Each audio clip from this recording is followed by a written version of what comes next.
Hey, so now we're in week 5 of the query process. I have 53 submissions out there and I've gotten 22 responses. So that means I have 31 out there hanging. However, like I said in the last time, this is probably around the time where things are going to start slowing down because I may or may not hear from people.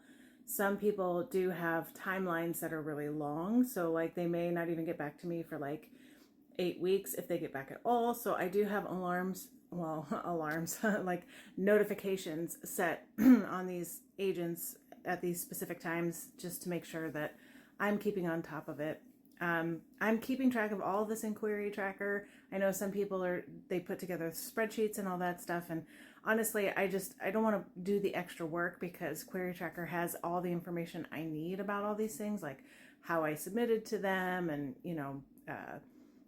if they respond, it just goes in there. If you do email, you do have to manually go in there and change it. So I just use the Query Tracker. It's just a lot easier for me, and then it just makes less work for me. I mean, if you like to do your spreadsheets, go for it. I thought about doing it, but I was just like, I got other things that I gotta track, so I'm just like, I'm gonna leave that. So anyway, I don't have a ton of update today. I haven't received any full requests or anything like that. So, I mean, fingers crossed, maybe sometime soon. I don't know. I know this process is long.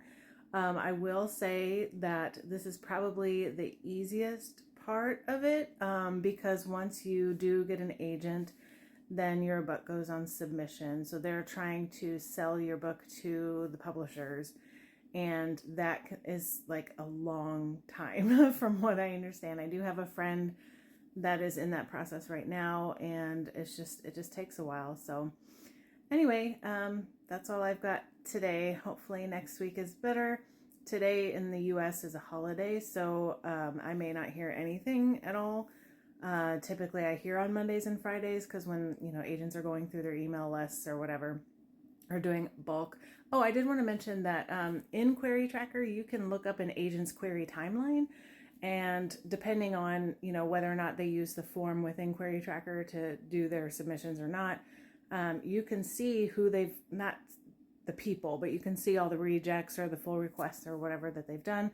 And if you look for patterns, you can see, like me in particular, I have a couple agents that I submitted to maybe 25 days ago, almost a month ago, where my query is still like open between rejects. So if that makes sense, it's like, well, maybe they're still considering mine because they've rejected above and behind mine. If that makes sense, I don't know. But you can look for patterns like that. Sometimes they probably bounce around. I don't know, like every agent is different, but if you see like consistent patterns like that, I don't know. So I'm hoping that maybe somebody's considering. We'll see. Anyway, but that's all I got. Bye.